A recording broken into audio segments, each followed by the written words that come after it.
It's time to dive beneath the surface and into the minds and hearts of your favorite celebrities and pop culture icons.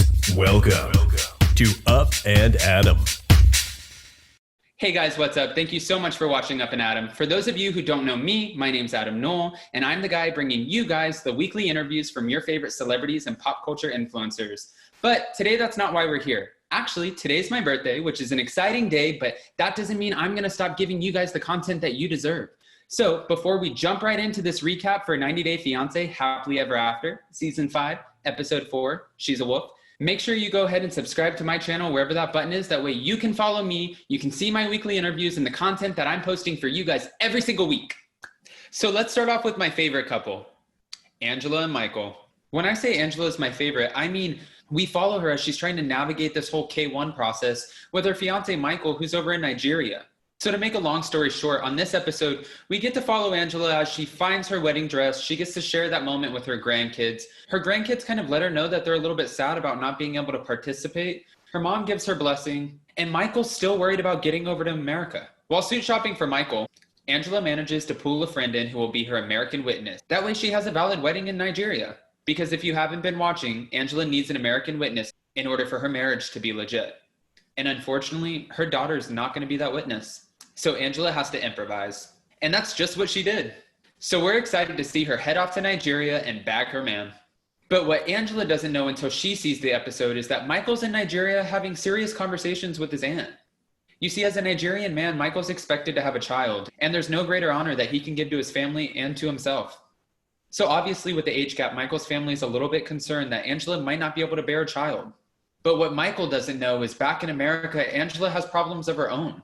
At first she was worried about birthing a child, but now she might have bigger problems. When I say bigger problems, I mean the doctor telling her that Angela might have cancer. So all we can do at this point is just cross our fingers, send our well wishes and our best love to Angela and Michael, because as we watch the season, we only want to see the best for them. I don't know how you feel, but that's how I feel. So drop your comments below and let us know how you feel about Michael and Angela. Let's move on. Oh, Colty. Colt has caught himself in a little bit of a predicament. So Colt now has a new girlfriend named Jess, but he also has a friend that we haven't met before named Vanessa. We meet Vanessa this episode because she's apparently coming to cat sit while Colt and his mother Debbie are headed off to Brazil. Producers don't waste any time asking Colt, have you ever been with Vanessa? And Colt's brutally honest. He asks, do you mean had sex with her? Yeah, one time. But then still manages to sit across the table from Vanessa, share steak, and let her know that he's madly in love with his new girlfriend, Jess. But that's not all. We find out that Colt is in fact headed off to Brazil, and not only did he buy his ticket, but he bought Jess's ticket too, which we find out at the table with his friend, Vanessa, and his mother, Debbie. Debbie, of course, has her own concerns, and I think that's probably why she's going on the trip, just to kind of vet Jess out and make sure that she has the right intentions for Colt. The only problem is, it seems like Debbie was looking for a problem the whole time. Or does it? Because in all fairness to Debbie, as soon as they arrive in Brazil, Colt and Jess waste no time on their PDA. Now, mind you, Debbie might have been feeling ill anyways, but I'm sure the PDA probably pushed her over to the edge, and that's kind of where we see her start to snap a little bit. Listen, I'm one who can read the room, and you can already see Jess's face. She's looking like she's already not a fan of Mom and Deb. And you can kind of read Colt's face too, because he kind of looks like, oh no, Mom, you're interfering with another relationship of mine. Again, I want to know what you guys think, so drop your comments below and let me know who's in the wrong. Is it Colt and Jess for their PDA, or is it Mom and Deb for interfering? I actually genuinely care what you think, so really, let me know in the comments below. By the way, did I add the fact in that Larissa warned Jess? She sure did. Larissa called Jess to kind of let her know what to expect from Colt if things go sour, and maybe she was jealous doing it for sabotage, or maybe she was really just giving Jess an honest heads up. Regardless, Larissa has her own problems too. Larissa received a note saying that she needs to go to the immigration office, which can be highly unpredictable. So she has her friend bring her, walk inside with her, and she definitely makes sure to send her lawyer's number to the friend in case anything happens, because if Larissa's going to jail, somebody needs to call her lawyer. We don't want to see Larissa deported. But thankfully so in this episode, that's not the case. Let's move on though. I want to talk about Kalani and Asuelu. So Asuelu obviously wants to go to Samoa as we saw in the last episode, but right now they simply just don't have the funds. Not to mention there's also a measles outbreak right now in Samoa, and Kalani thinks that it's probably not good to bring their kids there, which Makes sense. Asuelu's not too happy about that though, because Kalani decides to schedule another vacation for their son's birthday when Asuelu probably thinks they could have used that money for Samoa. One thing leads to another on the trip, and Asuelu says something that he definitely can't take back. Asuelu goes on to tell Kalani that he thinks that her job is pretty easy and a woman's job is really not that hard. Not just Kalani's job, but any American woman. And her mother was not having it. Actually, her father wouldn't have been having it either, so thank God for Asuelu that her father was not around. Because he's obviously made it clear that the one time that Asuelu steps out, he's going to step in. So what does Asuelu do when the going gets tough? When the going gets tough, Asuelu gets going. That's right, he packs his bags and he hits a bus. And when I say hits a bus, I mean he says to producers, rip my mic off, take it away, and I'm probably headed back to Utah. But let's be real, I don't even think Asuelu knows where that bus is going. I'm more worried about Kalani though. Poor Kalani seems like she just can't catch a break. We see episode after episode of her caring for these two kids, sick, not sick, whatever the case is, bringing both of them out of the car at one time. You know, I think that Asuelu probably has to step up a little bit. And when I say probably, I mean, you have to step up, man. I understand that there's cultural differences, but also Kalani can't do it all by herself. She didn't make those babies by herself, and she shouldn't have to take care of them by herself. But I'm curious what you guys think. If you guys think that I'm right and Asuelu needs to step up, please comment below because I really want to hear your opinions on this topic. But if you think Asuelu's right and Kalani knows what she got herself into, I want to hear that too. I want to hear both sides because I'm open. The only side I kind of don't want to hear is Kalani's dad because I'm a little nervous to see when that happens. Guys, I'm sorry to tell you, but this doesn't get any better. Let's move on to Paul and Karini. You know, I have to say, especially in this episode, Paul's trying. Paul went back and got his car to clean it out for Karini and the new baby, even though it had old fries and a burger in it. When Paul and Karini show up to get the car, his parents locked him out of the house. I think Paul's parents have made it very clear that they're not helping Paul and Karini with their transition to America and that they should have probably prepared a little bit better.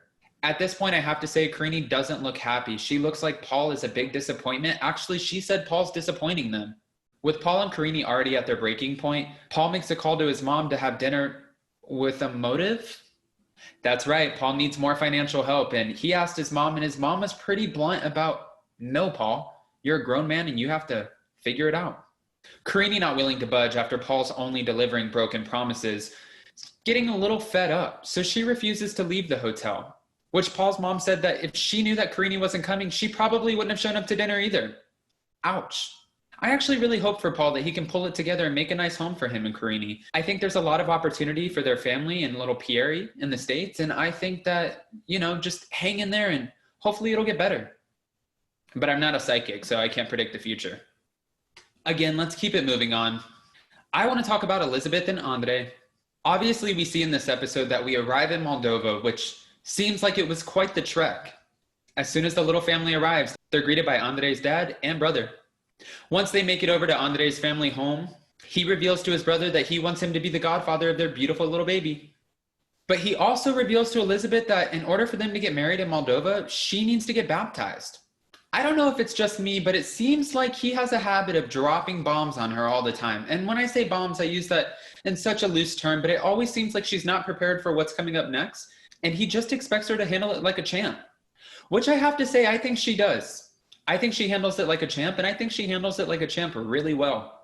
We're all familiar with Elizabeth, though. She's not one to roll over, not for anybody, and definitely not for Andrei. While she may budge, when you come at her, she's very sharp-tongued, so she's going to come back at you. And that's just what she did at the dinner table with Andrei. When Andrei started going in on Elizabeth, telling her that this is how wives usually operate, that they normally listen twice as much and kind of go with the flow and the husband is the leader, Elizabeth didn't take that too well. Actually, in fact, Elizabeth called it out at the table and said, you're not the one with the job. I'm the breadwinner. I'm the one who gave birth, and I'm the one who's putting the food on the table. Ouch. This is probably one of those times, Andrei, that you should learn how to pick and choose your battles. Because I'm sure, as we can all agree, one of the reasons you fell in love with Elizabeth was because she's as quick-witted as she is. And this time it came back to bite you in the butt. But just learn to appreciate her a little more, and you won't have those issues. I think we all still have a lot of love for the both of you, and we want to see you guys continue to grow as a couple. Unfortunately, we don't get to see too much of their trip yet in Moldova, but we do know Elizabeth's family is showing up, and Andrei has already warned his family that they're proud Americans. So I can't wait to see next week's episode and see kind of what transpires and how we're going to deal with this. I really hope for their sakes that all of their families can get along and Elizabeth can really just have her dream wedding. But who am I kidding? I don't know what happens. Do you guys think that they're going to get along, or do you think it's just going to be one big crap show? Again, let me know in the comments below. All right, guys, well, that's it for today. And I just wanted to say thank you again so much for watching my recap of Season 5, Episode 4 of 90 Day Fiance, Happily Ever After, She's a Wolf. And if you guys haven't already done it, make sure you like and share this video, and then also subscribe to my channel, wherever that button is. That way you guys don't miss my weekly interviews with your favorite celebrities and pop culture influencers. So I'm not kidding. Go ahead and subscribe. I'll see you guys next time. And in the meantime, have a glass of champagne to celebrate my birthday. Bye, guys. Thanks for watching Up and Adam.